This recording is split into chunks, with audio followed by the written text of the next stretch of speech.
I feel obligated to talk even though Nobody's on. nobody's watching yet. It like automatically mirrors the thing. So it's like the opposite of what it seems like it should be. Yeah. I'm just glad it's not like wavy because your phone's messed up. That's the other camera. Oh, the That's front camera works. Yeah. I guess. I mean, it seems to be. Mm-hmm. All right. I don't know if there's a delay. Get this out here far enough. Anyway, we had some computer problems, and that's the reason for the delay. And it's 100% my fault. So to give you a little bit of background, we were trying to save using this software. We were trying to save the trouble and the cost of buying another computer. And so we fixed, and for some reason, I used apparently either a password that I typed wrong. We did something wrong. I did something wrong, and we could not figure out the password. Of course, typical everyday life. We had a million things going on and a million things to do right after work, and so um, we basically left ourselves with exactly the amount of time that we needed to get home and set up without having computer problems. And anyway, here we are. So my computer is still factory resetting again, and we're just doing this from my cell phone because, yeah, and Leanne is beyond mad about it. So anyway, tonight we've got two great guests, and I'm not gonna bother anybody with any other. I think those lights were bothering her too.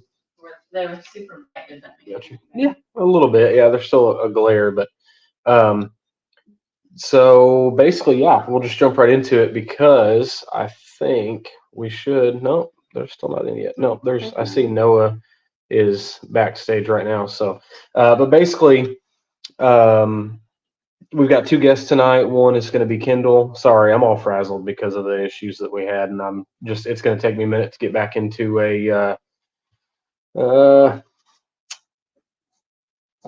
basically back in the right mind frame. But anyway, so our guest tonight, one, we have Kendall Kruse from Iowa.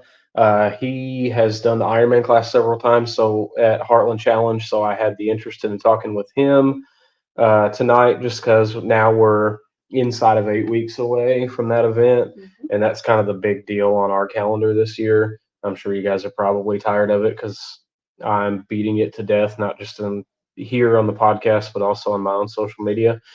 Um, and then our other guest is going to be Noah Clark. And Noah, to my knowledge, he doesn't race dirt bikes anymore, but he did for a long time. And now he's gotten into this. I don't want to word it wrong, so we'll ask him specifically what his title is. But he's got a group on Facebook, and he's doing fitness and nutrition and stuff for people. And so yeah, we'll have both of them on here shortly. And I'm going to go ahead and add Kendall. Let's see here. What's going on, buddy? Hey, how we doing? Oh, been better. So, I don't know if you caught that, but I was having computer problems because uh, it's a long story, but it was a password issue and just stupidity on my part, basically. So we're using my phone, which has kind of got us. Anyway, we're just going to roll forward with it and go from there. So, how are you doing tonight, man? I'm sorry to keep you waiting. Oh, I'm better than I deserve. I'm just I'm with all the rain we've got. I'm still waiting for Noah to show up with the ark and take us all away. But, Yeah. Oh, good. We're doing good. Yeah. We've had a bunch here. We've had some storms and stuff this spring too that are kind of unusual for our area too. So. Yeah, it's it's a complete 180 from last year, and it's wreaked havoc with us, especially in the farming community. But we're doing all right, and glad I've avoided some of the mutter races I've seen. But yeah. So. Well, I can imagine. So, well, I know one thing you and I talked about a little bit was the whole endurance aspect of racing, and so I kind of alluded to that before we added you. That part of the reason we wanted you on is your experience with doing Heartland Challenge, and I know you had some other plans this year that kind of got put on the back burner or taken off the table. So if you don't care, just go ahead and kind of tell everybody a little bit about yourself, and we'll just kind of go from there. All right. Kendall Kruse, obviously. I live in the very northeast corner of the state of Iowa. I'm about maybe 10 minutes, 15 minutes from the Minnesota border, but sorry, I've got dogs that want to jump in too. But been racing for about 10 years or so, and been in the power sports industry in various segments. Worked for Polaris in their factory for quite a while, and then just kind of hung around. Very fortunate. Dad is in sales and power sports with Polaris and the Van Wall Group. So this whole racing thing has been kind of a part of my life for the last 10, 12 years. And that's cool.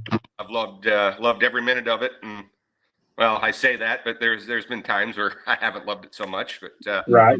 Yep. And then this year, the plan is to run the Ironman class at the Heartland Challenge for the 6th time, and hopefully have another good finish this year. So, yeah, it sounds like a solid plan. Mm-hmm. Yeah. Well, plans got accelerated this year. Like you said, we were planning on doing a 24-hour event up in New York, and certain things have happened that I have taken that off of my schedule. But on the plus side, that has put me compared to normal years about 2 months ahead on my prep and build for Heartland. So I can honestly say at this point, from a machine standpoint, this is prepared as I've ever been. That's awesome. Really looking forward to it. Mm-hmm. Yeah. Well, hopefully the rain doesn't mess stuff up too much for you, where you can get some seat time in. Yeah, I'm hoping so. I'm more fortunate than most, where I do have access to a good amount of ground that and timber that I can test some things out, and I can get some seat time and practice, and That's good. that's paid dividends, especially in the last 3 years, and I've seen a good performance uptick on my end as far as Heartland, and even some of the 2-hour races are concerned, being able to get out and do that. What class do you normally run in your regular season points races? So I usually, in the last couple of years, I've run the 30+ class in Iowa, and the running joke in Iowa is 30+ is where AA goes to retire. And those boys are wicked fast. I mean, I'm just hanging on, trying to keep up with them. So, I tend to split my time between 30+ and I'll jump into the occasional B class race, and on my best day, I'm a mid-pack B racer, and on my worst day, I'm a mid-pack C racer. It just depends on who shows up that day, as far as the rider for me goes. So, yeah. Okay. Yep. Yeah. So what do you think made the biggest difference for you? Because last year was your first year to podium at Heartland, right? No, it's my 2nd year. Okay. When was your first time? Well, let's see. That would have been 2022. Okay. The big thing with that was coming. I had a plan. I had a crew of 3 a.m. friends that were just willing to go to war for me, and I had a machine that I had been just tinkering with and just making better year after year. And then it was just after that, because that was my 4th time attempting it. It was experience, and just knowing at certain points in a race when I tend to slow down. I think the other part of it too, and it's not the most healthy thing, is I ran that race angry. I was so mad at every little thing, and 4 hours in, my rear brakes left the chat, and that just fueled the fire, and we just just away. But I mean, mostly it was just experience and figuring out, knowing in the past what I needed to do, especially in the last 6 or 7 years. The Ironman class at Heartland has changed. It used to be just a survival race, and hey, if you can make it through 10, you're probably going to do okay. And then a rider by the name of Matt Lindell out of Muscatine, Iowa.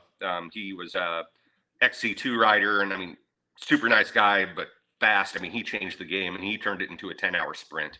I mean, and so in that first year, the first year I made the podium, that definitely showed, because we had, I finished third. The second place was was Brent Benjagurtis, who is he is just a bad man on a 4x4. And then Travis Grant ended up winning it, who was one of our pro class riders who's held the #1 plate in Iowa before. So, I mean, so it just, the mentality of it has just definitely changed, and there's no time to take a break anymore. You have to be on it all the time. That's how this sport has kind of changed over the last several years as a whole, and so I guess I can see why even the Ironman Classic races like that would eventually catch up to. Yeah. I think, especially on the 2-hour side, Walker Fowler definitely changed the game when he was. It's no longer, ride fast for an hour and then sprint for an hour. He's sprinting 100% of the time, and then that's slowly trickled over into the other aspects of, or different types of racing. Endurance, moto has obviously always been a sprint, but it's becoming one of those things too, especially in the first 2 hours of that race. It has to go next to flawless, because if you start losing time, it's nearly impossible to catch up. Yeah. Well, my goal this year is just to finish. I mean, I'd love to, have a podium, but you got to take one step at a time. And, last time I had a mechanical problem and I was in pretty good shape. And then we went once and I ran a team with my nephew, had no mechanical issues, but I was in terrible shape. So now I'm hoping to kind of put it together, at least to the point where I can finish that Ironman class. Well, make no mistake about it. I mean, even finishing 10 hours is a huge accomplishment and absolutely deserving of the respect that comes with it. It's, experience in that race, especially finishing consistently over years. I mean, you will start to see your results improve. I think the first year I ran it, I finished 7th, and just finishing that was just incredible. And then it just it fueled the fire of, I like running with teams, but I really just enjoy doing this solo and making it on my own, and knowing every year that I beat the voices in my head that say constantly, you need to stop, you need to tell you to stop. Yeah. So about hour 7 and 8, the intrusive thoughts start to get a little bit louder of, hey, pull over, or, yeet this thing off of the cliff over there. You could be done right now. Shane Austin, and then Crystal Diebold, those two, and then somebody else, I'm trying to remember who it was, were telling me that pretty much hour 6 is like the worst part. It seems like it doesn't matter how prepared you are from 6 on. And so I guess that kind of relates to what you said, hour 7 and 8. So that kind of fits the same time frame. Yeah. And about hour, I was talking with some other folks about this. I'd say about hour 6.5, 7 is about the time where you're going to start separating the contenders from the pretenders, where that's when you start seeing machine attrition and people having problems. And, about hour 7 is about when you get that last wind, because I think I was riding around 4th or 5th last year, and people break, and then you start seeing yourself move up on the board, and you're like, okay, it's the second. Okay, we can keep going. We can keep going. And I'm sure that motivation kind of pushes you to ride a little bit harder too, or keep a better pace anyway. Well, you try to. I feel like I try to push harder in the last 2 hours are all I've got left are a dead-on sprint, and it may not show Yeah. up in the lap times, but whatever you got left in the tank is what you got. Yeah. Yeah. Well, and I'm sure that talking about that fuel in the tank and all that, that sounds like a good place to go ahead and bring Noah on. So I'm going to bring him in and let him introduce himself to everybody, and we can start talking about some of that aspect of it. All right. How's it going, Noah? Good, man. How are you guys? Good, good. Were you able to hear us there when we were talking? Yeah, Were you doing? yeah. Okay. Sounds like an awesome race. That's I've had it was a 9 hour kind of relay race with 2 other guys, so 3 people total. Mm-hmm. And so obviously I didn't do it by myself, but there's the option for that at that race. So Yeah. yeah, kind of heard of some of that stuff before. Sounds cool. 9 hours is still a long time for a team Yeah, race. Oh, it I mean, is. it's a lot. People think, oh, that's no big deal. We'll just take turns, blah blah blah. But it's a lot. It's like exponentially more difficult as time goes on. It's not like a linear thing, where like, oh, it's like running 3 races that day. It's harder than harder than Yeah. running 3 races separated by. So anyway, Noah, do you want to go ahead and take a minute and introduce yourself to our viewers and let them know who you are? Yeah, sure. Yeah. Cool. So yeah, now kind of like you mentioned, I race dirt bikes. Now I'm doing fitness and nutrition coaching, personal training, all that kind of stuff. And so yeah, as far as racing and all that goes, like you said, I race dirt bikes. I followed the national enduros for a few years, and then the GNCCs kind of did them a little bit here and there, and then 1 full year. Yeah. And I Now rode you were the doing Ep5, right? yeah, that's correct, on the 125. Yeah. So yeah, did that, and then out of close to Springfield, Missouri. So Okay. Yeah. yep, So you're not too far out of our neck of the woods. No. I yeah, thought you were from Missouri somewhere. So yep. so what led you into this whole fitness and nutrition aspect of your life? Where'd Yeah, this change yeah. come from? That's a good question.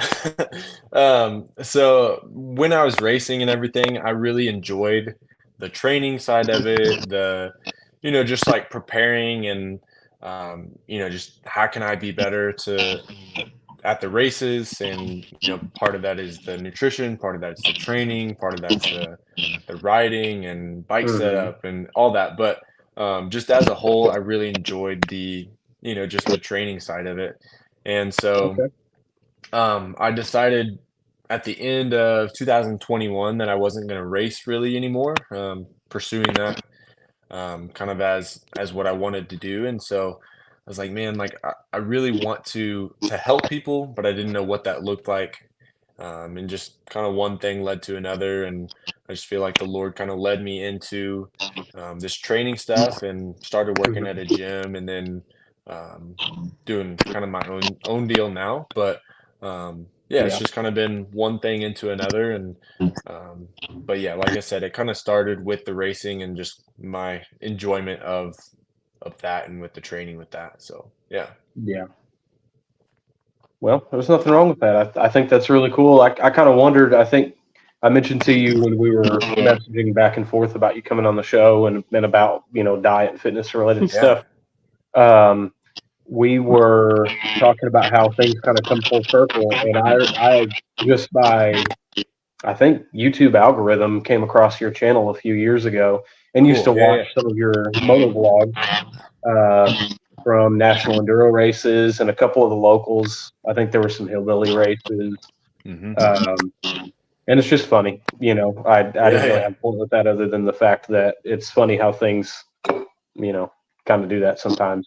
People. It's a small world, especially like in the racing community. And I know that racing isn't everything, but I'm sure because of your circle of people, most of the folks that are in your group or that Facebook group that I was talking about, and most of your initial clients with your business are going to be probably racing related. Yeah, yeah. A lot of them have been, and it's been cool. just kind of using that and seeing that as like you said, kind of the family and everything that's kind of been built from that. So Yeah. yeah, it's Well, that's definitely been cool. awesome. And then Kendall, you've actually got a dietary background, right?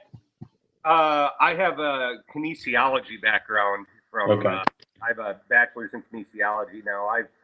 I've been out of practice from being a personal trainer and strength coach and all that for almost a decade. But I'd like to think that some of the building blocks and basics are still up here. But yeah, I've definitely strayed away from that. Now that I've gone into manufacturing, into farming and Mhm. farming, but yeah, there. I mean, I've still I still draw from that every now and then, and try to incorporate it as much as I can into my program. Levels of success with that are varied, but yeah, but yeah, I used to be pretty heavy into that. Yeah. It's still a pretty new thing to me. I mean, learning about all this stuff. And Noah is like just following some of the, freebies, I'll call them, but his advice that he posts on social media, Yeah. just in the last month and a half now, I guess 5 weeks or so, has made a difference for me. Not just like endurance, but cardio. And then like I've even lost a little bit of weight, and that's without following a specific diet plan, just saying, him saying, "Hey, this is," and I'm not trying to like promote necessarily, like That's I'm not awesome. I'll pay affiliated, you but later, man. I Pay you mean, yeah, yeah. later. But man, I mean, it has really made a difference just in that little bit of advice. So, Well, it's overwhelming too. Like if you go start to like Google, what do I need to do this to get this way or for endurance, and there's so much information so out many there. different opinions too. Yes, and there's so many like trending diets and all that. And so it's Mhm. nice to have a guide to show you, hey, this stuff isn't actually true. It doesn't really work. Mhm. And I just think that's cool.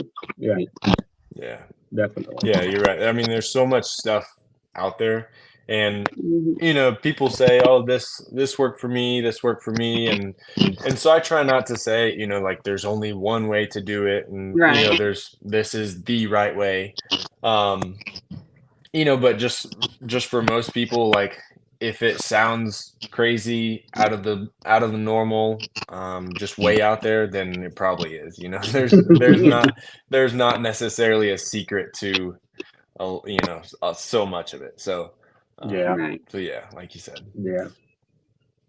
So we'll kind of, I guess, like get into more specific questions later, but I guess this one would be directed at you, Noah. Jeremy Bright commented a few minutes ago and asked, "What's the most important thing to train to gain the endurance?" And I figure I I don't know if he races short course or long course in Okra, but I figure that is he's talking about just for those 2 hour races.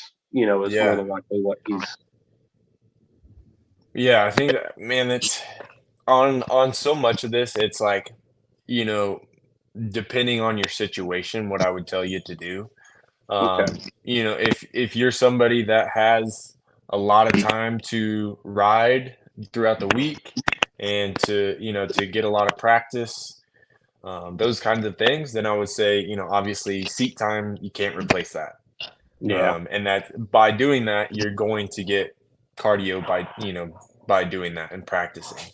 Yeah. Um, Now, if we're just talking about specific, only cardio, can't ride, can't practice, those kinds of things, then, I think kind of one thing that I mentioned yesterday in a video that I was talking about was, the lower intensity cardio is going to be good for kind of just building that base and overall um, endurance and cardio, gaining cardio with that stuff. So, um, Hmm.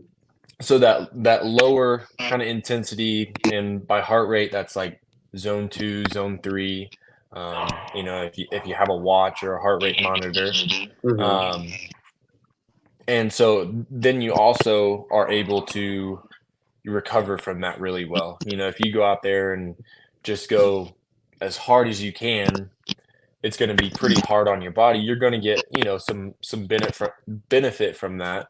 And it's going to be more anaerobic, which is like that high intensity. Mm-hmm. Your body's not able to really, keep up with what you're doing. So it's just burning through the stores that you have in your muscles super quick. Yeah. Whereas that lower intensity, your body's kind of able to keep up with it a little bit more. So, Yeah. so hopefully that kind of makes sense. But yeah, that lower intensity is probably what I would say as far as the biggest thing to build up kind of endurance is just, Mm-hmm. just putting those sessions and those, just kind of think about building a house. You just one brick at a time. Yeah. Consistency over and over is going to be the biggest thing. So. I will say after following because you gave me basically the exact same advice when we first started talking. And so prior to that, I'll just use our road as an example. There's several hundred feet in elevation change on our road. It's a dirt Mhm. road. We're about 3 miles from pavement. Anyway, I was taking off on my bicycle, and riding down it. And I was just like hauling butt, trying to get down to the other end of it and back as fast as I could. I mean, crazy high, spiking heart rate, this, that, and the other.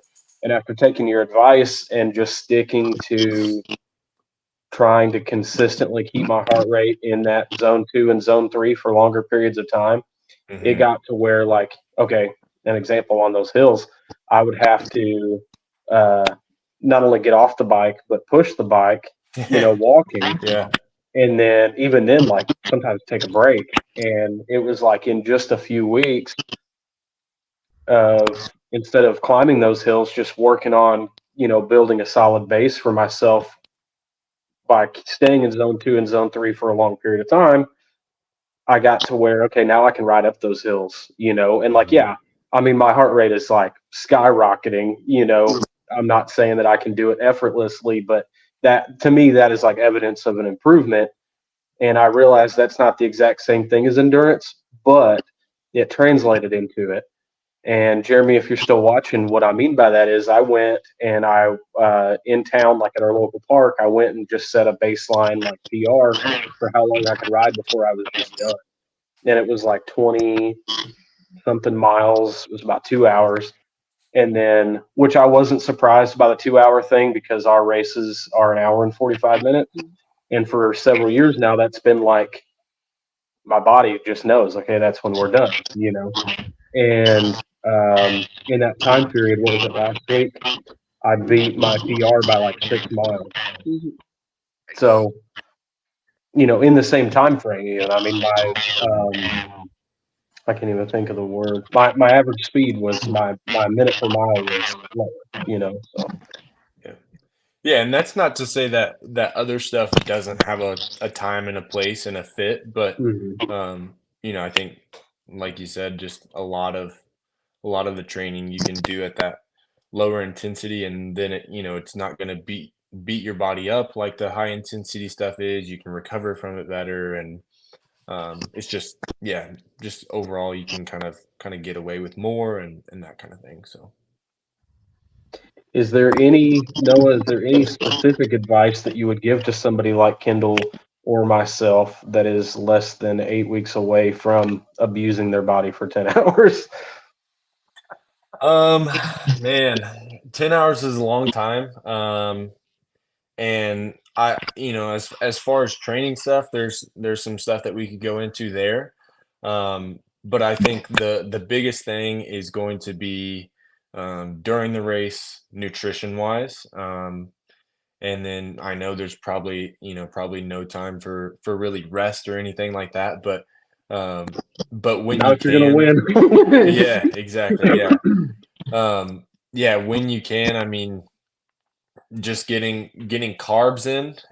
Carbs are our body's main fuel source, especially during high intensity activities like working out or racing, things like that. So carbs are going to be the main fuel source, and just getting as almost as much as you can, pretty much. And the hard thing for me with that is getting as much as I can without my stomach getting messed up. Like Yeah. that's always the big thing for me. bicycle races, dirt bike races, all that is just like, I can take a little bit in, but then, 3, 4, 5 hours in, it's like my stomach and then it's like I don't drink, don't eat anything, and then it Mhm. messes everything up. So, Yeah. so I would say in your training, like figure out kind of, what that is for you, what works for you, what doesn't work, and then even, trying to pretty much replicate what you're going to do during the race, during some of your practicing and training stuff. Makes sense.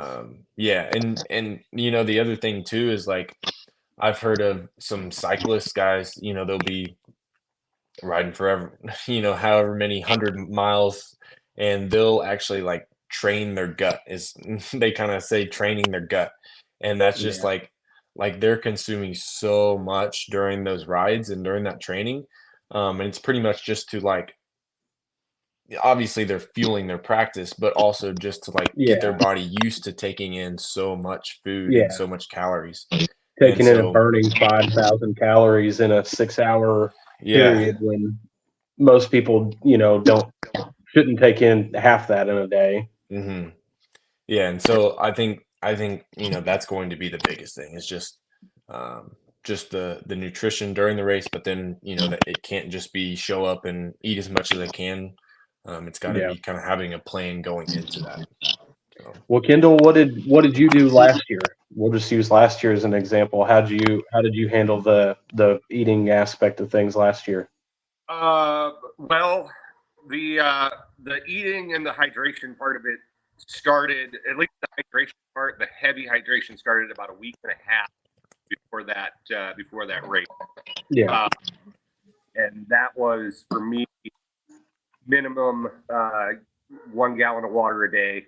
I mean, spread out over time. But during that race, I've got I'll say that hands down the best crew in the world. Who I'm doing a lot of. We did protein balls last year, and that was a high calorie mix of obviously protein, but a lot of carbs and just you know, you have to make it handy for yourself, especially with the helmet on and everything. Or when I stop, my helmet comes off, and I only give myself so much time, so it has to be consumable, high calorie, and fast. So we were doing a lot of protein balls. I was doing actually, I did a couple of turkey sandwiches in the middle of it. Maybe not necessarily heavy on the meat side of it, but thick bread, just some sort of carbo load there, and making sure that everything was as bland as it possibly could be. So you didn't upset your stomach. Yeah, I'm finding now. I mean, I'm going to be 37 next week. The older I get, especially when I'm doing hard stuff like that, it's got to be bland, or yes, my stomach's not going to be happy with me.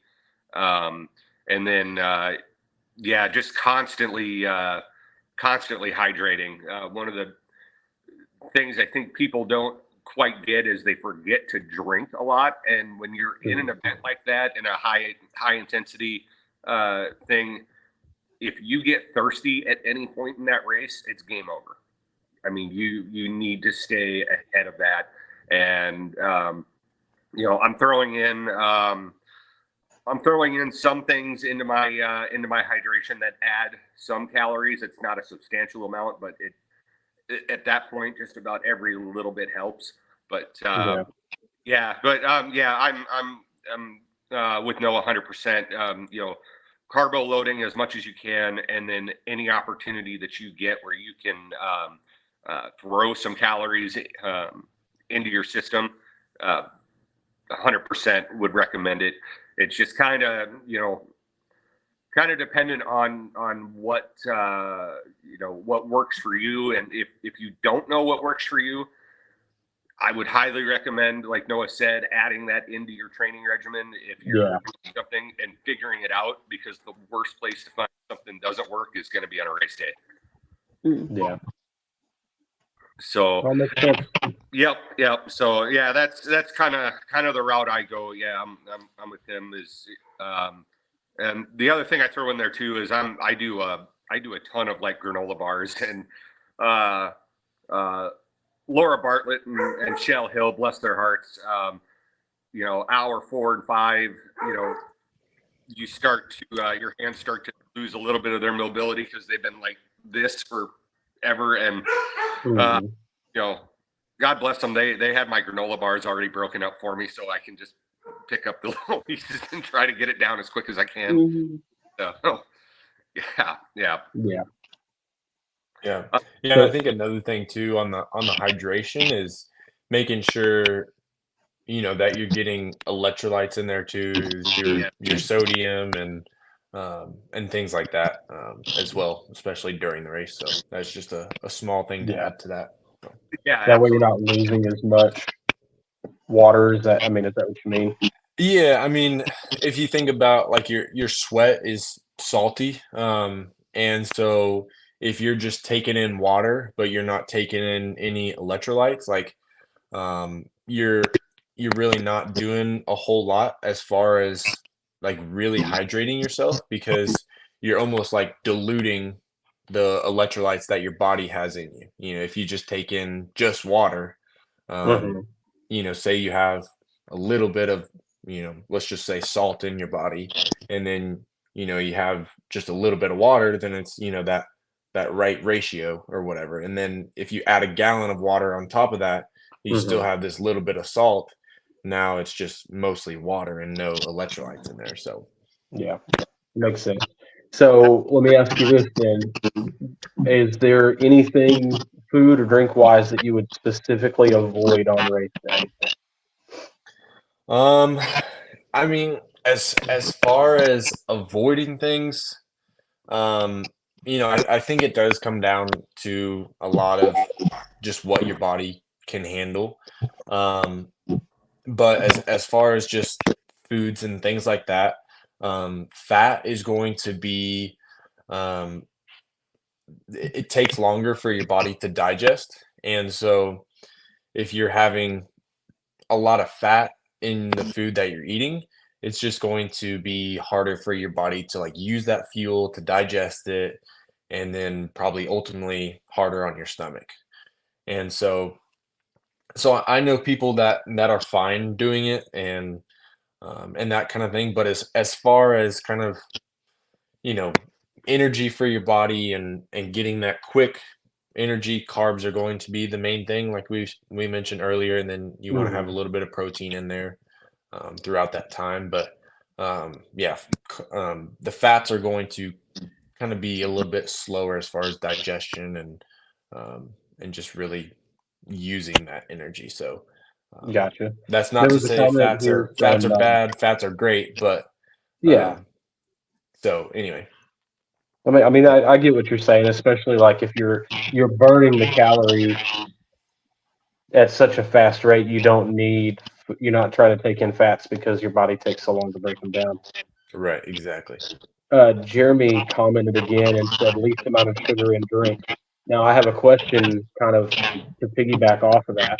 So you watch these ultra marathons and you'll see these runners whenever they come into aid stations and they'll chug a Coca-Cola, and that like goes against all of your rational like logic for something like that. So do you have any insight on that? Yeah, and again, like it it kind of goes down to who you are. For me, like I think it's partly because I'm not super used to eating a lot of sugar, like just day to day. I don't take in much sugar at all. And so if I go to a race and I start drinking sugary drinks to fuel me for that race, it's just not going to go well as far as sitting with me and that kind of thing. Um, but I think if you're used to it, then kind of how we've talked about at that point, it's just like sugar is going to be quick carbs for you. It's going to get energy for you. Um, Now I don't know if I would lean, fully on sugary drinks. I don't think that's a great idea. But I wouldn't say that, don't have them in that situation just because of the situation. Now, I wouldn't say that just for general health and things like that. It's not going to be, the most healthy thing, but in an event like this, it's at that point, it's your body's just going to eat it up and use it. So, I got what's you. your take on that with you doing it before? Mine, No, Kendall. yeah, Kendall. On doing sugary drinks. Yeah. I mean, anyone who knows me knows I love Coke more than Yeah. beverage on earth. But I tend to just avoid that as much as I can on race day. Mhm. Yeah, it's even leading up, just trying to get some of that extra crap out of me. But Yeah. it for me, it doesn't sit well. It hurts me more than anything else. Mhm. Yeah, I'm more with you where if I'm going to be drinking, and I failed to mention it, where I'm drinking in the race about 1 liter an hour, but those hydro packs are full of electrolyte supplements in them, so Yeah. it's not straight water. Yeah, I'm just if it's not as far as drinks with a sugar content goes, if it's not a sports drink or something of that nature, I tend to avoid it. And even when we get into sports drinks, I'm grabbing the blandest stuff that I can. I mean, that seems like to be the name of the game Mhm. for me, anyway. But Yep. No, that's a good idea. I yeah, think I'm with you there. yeah. When I was 22, 23, yeah, maybe I could get away with it, but I certainly can't. It's like Brittany here. Liquid IV is definitely one of my go-tos. For me, it does a Mhm. great job. Yep. Yeah, and even that, like liquid IV, Pedialyte, Yes. all those things are going to have, I think, like liquid IV is like 12 grams of sugar or something per serving. Um, and so so that's kind of, one of the things that I'm kind of talking about if somebody asks me, about sugary sports drinks or whatever, those kind of things are kind of what I refer to, I guess. Um, but yeah, like you said, I don't know that Coke and and those things are going to be super helpful. Maybe Yeah. some caffeine, maybe that'll, that caffeine is can be helpful in those races, but It's also a diuretic too, right? So if you're having trouble retaining water, I'm sure it could just make that worse. Yeah, that's one thing I do that I probably shouldn't is in that race I take in copious amounts of caffeine, especially in yeah, hour 6, 7, and 8, just trying to just Yeah. get through it. And that's in all sorts of different forms. Celsius tends to be my go-to. That's a low sugar, low calorie, just 200 milligrams, and just uh, I know I'm diluting it with just about everything else that I'm consuming, but it's just that little bump to Yeah. anyway. Well, I'm severely addicted to caffeine. I won't lie to anybody. I've done a good job of like cutting back on soda intake, but I still get caffeine. I've got uh I don't remember what brand they are, but they're basically like what you guys were just talking about, the supplement pouches, your water, some of those are caffeinated. And I have a monster in front of me right now. But like I told you, no, I mean, I'm guilty. I drink most of the calories that I take in a day, it seems like, are liquid. mm-hmm. So, Yeah. I mean, just as far as like general health and fat loss and those kinds of things, like liquid calories are one of those things that aren't really going to fill you up, and you don't really notice drinking them, consuming them, but they still add up for your daily total and can sneak up pretty quick. So Mhm. yeah. So Kendall, this is kind of off of the health topic a little bit, but I just thought about it and I didn't ask you before earlier. Uh, you're building an all new machine for your race this year, right? Yep. I do things a little bit different than most people. Most people do their new builds in the winter. I do mine in July. So I basically circle this race, the Heartland race, and that's my Daytona 500. So yeah, I partnered with a group, Reb Engineering out of Pella, and we decided to build the Taylor Swift quad that I've been putting off for years. And she's looking. This is probably hands down the best build that I've ever done. I mean, it's my wife will cringe when she hears this, but this is one of the first builds I've ever done where I'm like, you know what? I don't really care what it costs. We're gonna build it the right way. So, but but I had this all of my quads have got a shop name, and this one was Taylor Swift because she was never ever getting back together, and now she is, and so Everything ever. yeah, exactly a believer here. But brand new build, minus a couple of things. Got a brand new power plant in it, brand new goodies from Glenn and a bunch of other little odds and ends. So so the plan is for now I'm hoping to have this completely wrapped up in another I'd say another 2 weeks is probably a reasonable time frame, and then we'll go do a 2-hour test at a race in Cahokia, Missouri, and then wash it, prep it again, and get ready to go for 10 hours. And we'll find the little bugs that I missed. Yeah. Well, there you go. Noah, you were a Yamaha guy, right? Yep. I was always on if you're familiar with them, the YZs. They were pretty much the same from like 2006 till now. So Yeah. yeah. You still have any of your dirt bikes? I still have my race bike, the 125 that I raced. I haven't gotten it out. I need to. But yeah. You got to come do an AXC or MXC race. Yeah. I seen the MXCs. When did that series start? I guess last year. I think which is kind of like a branch off of AXC. They just kind of split the series up, into two separate. Yeah. Yeah. But it seems to work out pretty good because it draws folks maybe not quite as far north as you, Kendall, but some of the southern Iowa and like northern Missouri folks, are able to come down, and then now we've got people from Texas and southern Arkansas that are able to meet some of the AXC races because they're branching farther south. So it's kind of a neat deal, really. Yeah. Wow. And I think over time it'll really benefit racers, in the long run. Right. Yeah, so I've heard nothing but great things about that series. The folks from Iowa that have gone down there and off weekends have all said it's a blast. It's well run. They're great. The tracks are phenomenal.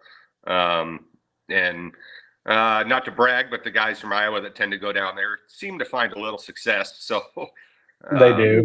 Yeah. So always happy to see people. Good. And it's awesome to hear that the guys that we're not directly affiliated anymore with the series, but with the guys that run it, guys and girls that run it, do a ton of work to try to make it that way. So, to go back to Jeremy earlier, and I'd say this is probably more geared towards Noah. He said he gets an hour into the race, he can't hold on or can't catch his breath, and so he's all ears for advice.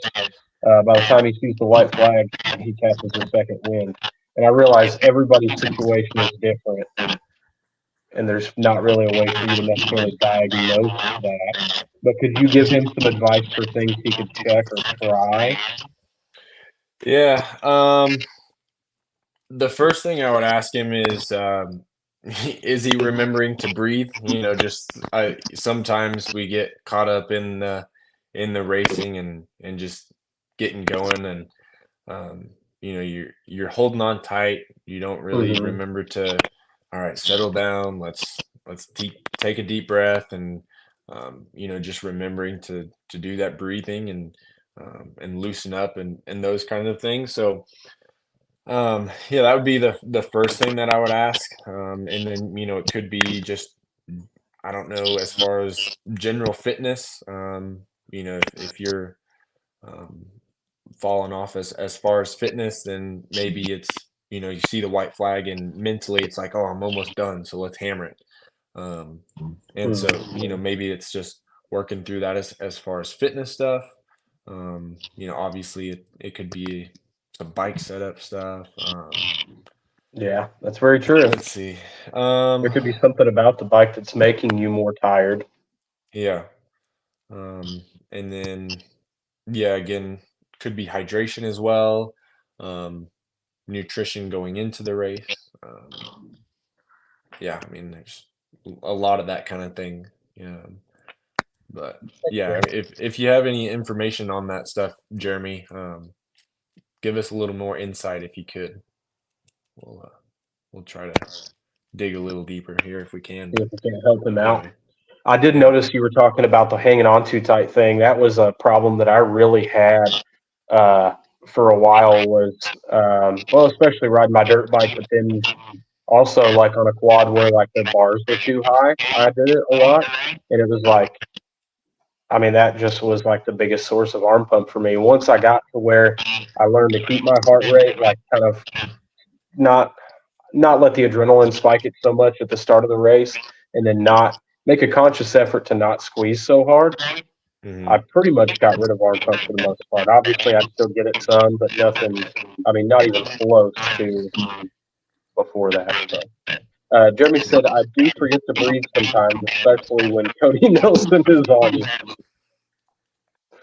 Yeah, well, there you go. That'd be the first thing I would try to do is, just breathe through it, and then also when you do get a smooth section or something, just kind of relax a little bit with your hands and all that stuff. So Yeah, squeeze with one your of the knees, first. man. I don't know, Kendall. Yep. Do you have any advice for Jeremy there as far as quad riding goes? Um, you know, like you were saying, if you get an opportunity in a straightaway or a smooth section to I will race like this a lot in those smooth sections just to give my hands a little bit of a break.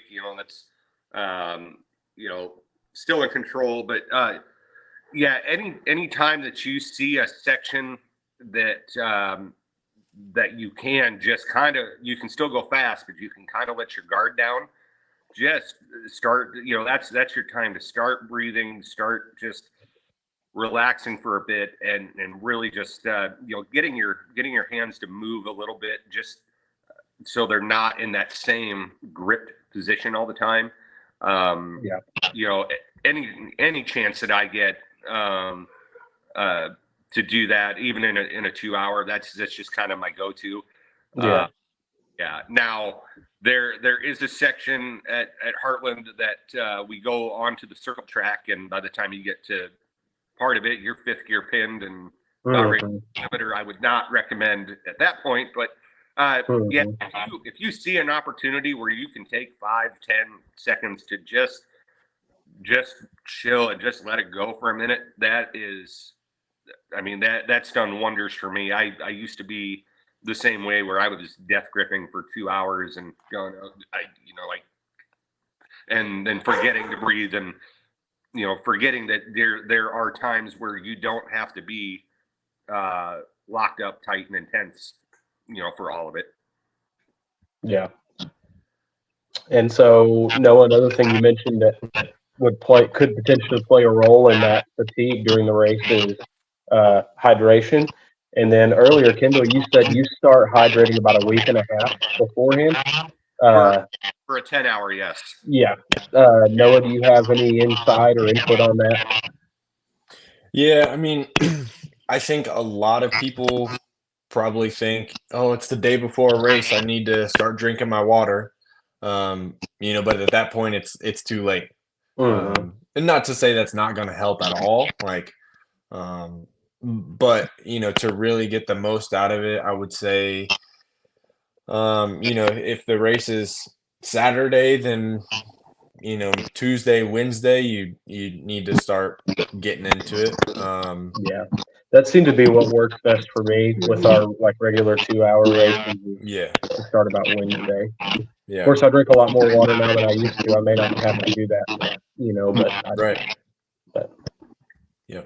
Yeah, and like you said, staying hydrated just all the time is going to be the most helpful thing you can do. Oh yeah. Jeremy said he's hydrating now for a 2 hour race that they have on the 22nd. So I mean, it's good. He needs to stay hydrated. Right. Yeah. But overhydrating this early probably won't really be. I mean, I'm not an expert, but I don't know that it would really benefit you in any way. Yeah, I don't think, at this point, I don't think you're going to see much as far as, if you're really hitting it hard right now. I don't think you're really going to see much as far as this early on. I would say, kind of the week before is kind of just a thought for me. And honestly, I haven't Yeah. dug too much into how early it does take effect, but yeah, I think, it's one of those things. I do know, that it can't be the day before or things like Yeah. that. So yeah, my It take makes is kind sense. of, I learned that lesson the hard way. I got overheated several times because, I mean, yeah. obviously, if you're better hydrated, you're going to be able to handle the heat better. Mhm. I mean, that's something I definitely learned that lesson the hard way. But, and I just kind of wanted to focus on that a little bit because this time of year, I mean, it is starting to be hot outside, and we are getting into those races that are going to be dusty and heat indexes, close to triple digits, if not over. So I don't know how hot it gets for you up there, Kendall, but we have some races in the summer here that it's not surprising for it to be 100 degrees. The worst race, the best and worst race of my life, heat index of 110, and it was a muddy mess, and that was one of those that I learned the lesson the hard way, where somehow I still took second. I don't get it because I laughed, but I got towed out on the back of a sportsman by a crew member and kind of came to with paramedics shoving ice packs on me, trying to cool me down. And Yeah. make matters worse, the crew member who found me in that position was my dad. Oh wow. He was he was less than pleased. Mm-hmm. But it's gonna get hot. I don't know about dry. I mean, I'm about to get a boat to go paddle myself to work right now in a couple hours. But I just know for us here, those days are coming up pretty close. We're almost in that season here in the Ozarks where you wish and pray for rain. Mm-hmm.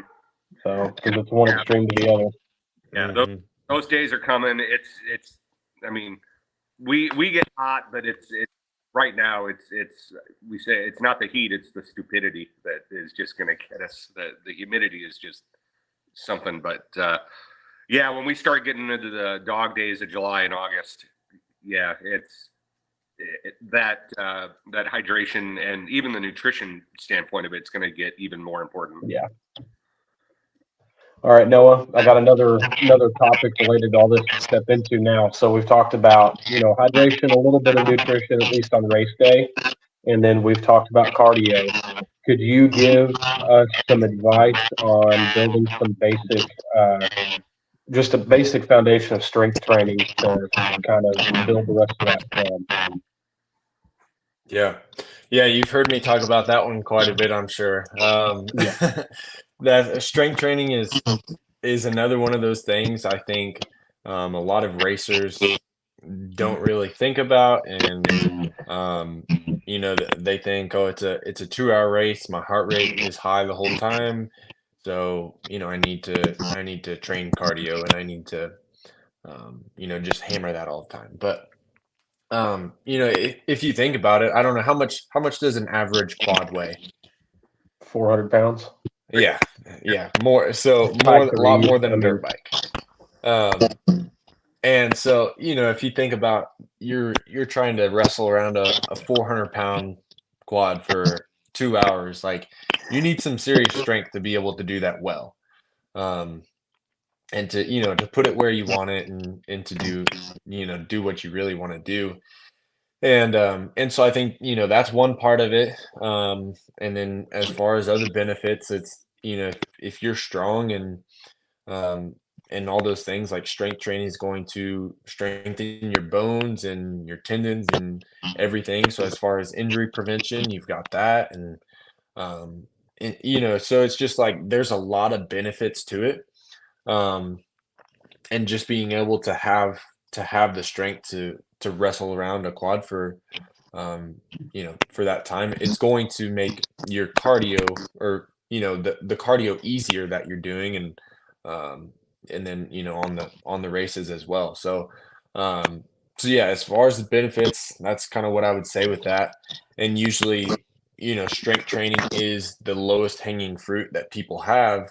So a lot of times, like, you can get a lot of benefit out of adding some of it in. And it doesn't have to look like a whole lot, a lot of time for people. But as far as like what to do, what to kind of focus on, I'm focusing on compound movements, which are going to be those movements that you're using multiple joints at once. So, Okay. thinking about like a bicep curl, that's you're just moving at your elbow. So you're isolating your bicep. Whereas, like, a squat, you're moving at your hips, your knees, your ankles. And so, like, you're really hitting a lot of muscles by doing that. Hmm. And so doing those kind of movements are going to be, kind of the best bang for your buck. And then, I think another thing too is like being racers and having to do this for 2 hours and stuff. Something that I hear sometimes is, I don't want to be some big bodybuilder, or, get bulky, whatever. That But takes a significant amount of work to build. yeah, exactly. That's the thing. Yeah. Like, you're not going to turn into that overnight, or even, if you tried, in 6 months. Like, Yeah. it doesn't happen. You have to try to be, to get bigger. And so, as far as strength and muscle and things like that.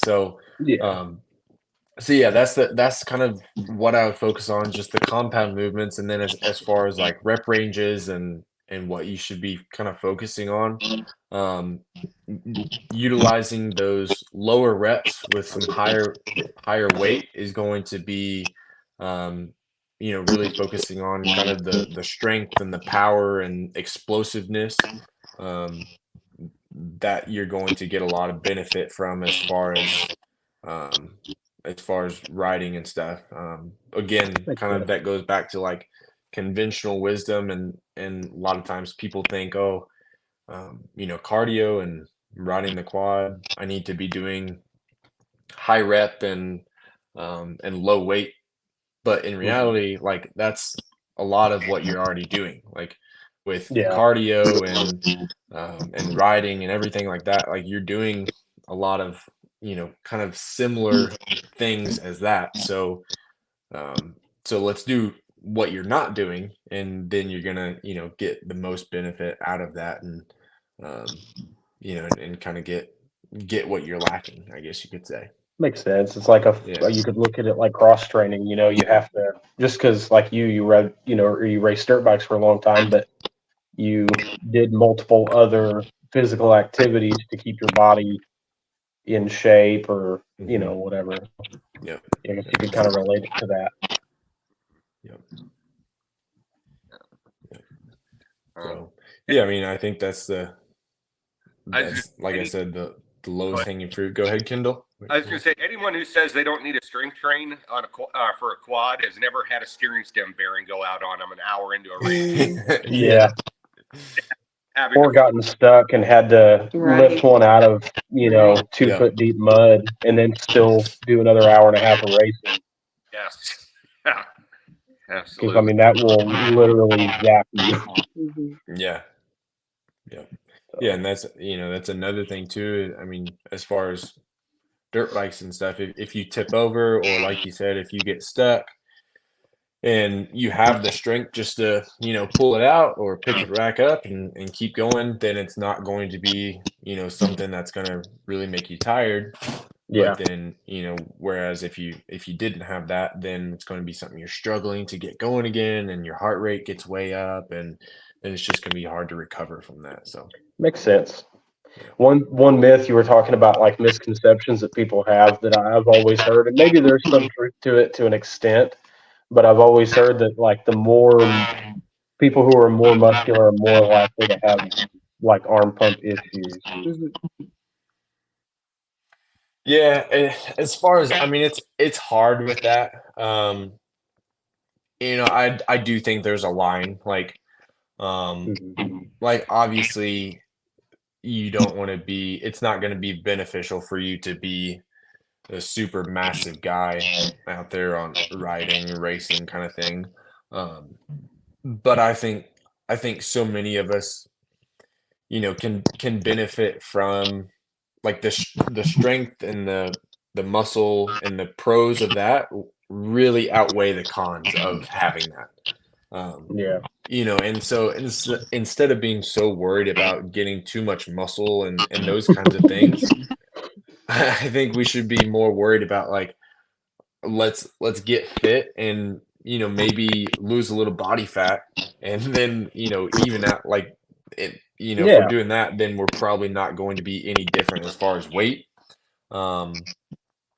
But yeah, I think one thing is, as far as the arm pump and that kind of stuff goes, is like so many people work labor kind of with their hands during the week. And then if they strength train on top of that, they're riding on top of that. It's just like, their arms, their chest, their shoulders, like everything just kind of gets bound up, and then that's kind of a recipe for arm pump. And so if you're just doing all these things with your hands during the week and stuff, you're just gonna, stay tight all the time. And so I think it's just important to, work in some mobility, some stretching, and just some things to kind of release that. And I think that, that's going to be helpful for some of those people that are trying to do some of that strength training and gain some muscle, stuff like that. But yeah, overall, I don't think it's something that needs to be like, oh, I'm not going to strength train because of arm pump, or whatever. It's Mhm. I've I don't think there's any science that backs that up, to my knowledge. So Yeah. Yeah. That's kind of the conclusion that I came to. I've heard that from so many different people that, mm, you know, yeah, yeah. No, I uh, think that's what it is. Is they're just not loosening everything up. It's like, um, you work out and use your hands all the time and ride and everything, and then it mhm. just everything gets bound up, and then you're gonna get arm pump. So. Well, I'm a couple years younger than Kendall is, but even still, I know that I have to stretch significantly more than what I did even just 5 years ago to do the Mhm. same activity. So, Yeah. and some of that maybe it comes from using my hands and my upper body all day. I block, I mean, I work at a body shop, so I'm constantly using hand tools and block sanding, body filler and primer, and you name it. And so maybe I suffer from the exact situation you're talking about. Maybe I need to do more mobility exercises too. But Mhm. Yeah. Yeah, I mean, it's just like I said, opening up like forearms and all the way through your arms, and then your chest and shoulders most of the time is like the biggest things that I would see, kind of as far as that kind of stuff goes. yeah. Well, Noah, I guess before we let you go, where can people find you? Like where on social media and your group, so they if they want to seek out more information from you. Yeah, yeah, yeah. As far as Instagram, and then I'm just starting back up with the YouTube again. So both of those are Noah Clark Fitness. And then on Facebook, it's just Noah Clark. Find me on there. Send me a friend request, and then um, yeah, message me as far as the Facebook group goes, and I'll have to send you an invite for that. It's a private group. You may be able to find it if you search it, but you won't be able to get in there. So I'll have to send an invite and accept it. So, but yeah, please, anybody message me if you want to get in that group. Would love to have more people. It's mainly kind of based around general health, fat loss, those kinds of things, but we do touch on some of the athletic things as well. So, yeah. Yeah. I don't know if you can see that. You guys can see the comments whenever I highlight them, right? Yeah. All right. Okay. Cool. So this software Love is it, still Brittany. pretty new to us. This is Yeah. what our second time. time using it, I think, and it's our first time having to use it from a phone. Yeah. So Yeah.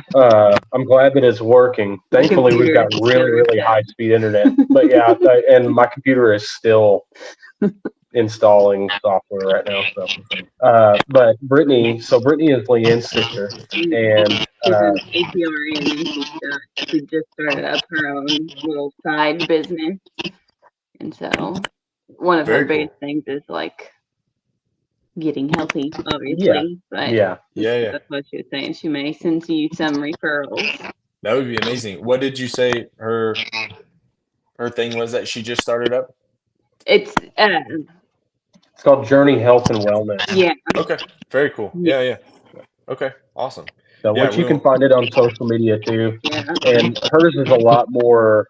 I think it's more like medical specific. Yeah, because she's a nurse practitioner. Right. But I think that's kind of what she was getting at, though, is that anybody who can, or it's medication assisted weight loss is kind of her focus. Okay. But I'm Yeah. sure that she'll probably be able to send some people your way, because there are people that are going to need advice from your perspective. And she said to send her an invite to the group. Okay. So, Brittany Barnett. All right. Awesome. all right. Before we kick Noah to the curb, Kendall, do you have any questions for him or anything you want to say? Not really, other than I've been obviously out of practice with this for quite a while, so listening to Noah talk was started getting my wheels spinning again, going, all right, what I remember hearing about this from Dr. Lund or this or that, or doing this when I was a personal trainer, and so that was that was good to get kind of knock the cobwebs off a little bit for me. Is some of this I haven't consciously thought about in quite a while. So, but no, I think it's what you brought up was fantastic advice and a good perspective. It's nice to see somebody in that industry who also has seen the racing side and wasn't necessarily on the sidelines. They were actually actively a part of it and kind of have a good idea of what we do. Yeah. Well, thank you, Kendall. I appreciate it. And glad I could get your wheels turning again. It sounds like you've got a pretty good grasp on a lot of it. So I think you're right. and also good luck with the 10-hour thing. Let me know if you have questions or anything I can help you with as well. I'll definitely be picking your brain some more. Yeah, man. Of course.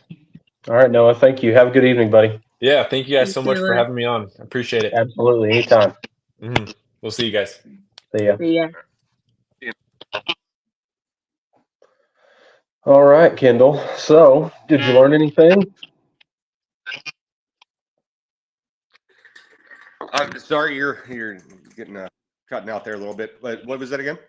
I just asked if you learned anything. I tried to make sure we could time that to where you both got on at the same time. Oh, yeah. No, that's no. I mean, no, I'm good. No, I that was a cool person to hear from him, though. I said I haven't thought of some of that stuff in quite a while, so I think I normally do some of that. So, I got to ask you, how's your quad? Are you ready to go first? I think you're kind of breaking up a little bit, but I think you were just asking if my quad was ready. Is that what you were asking?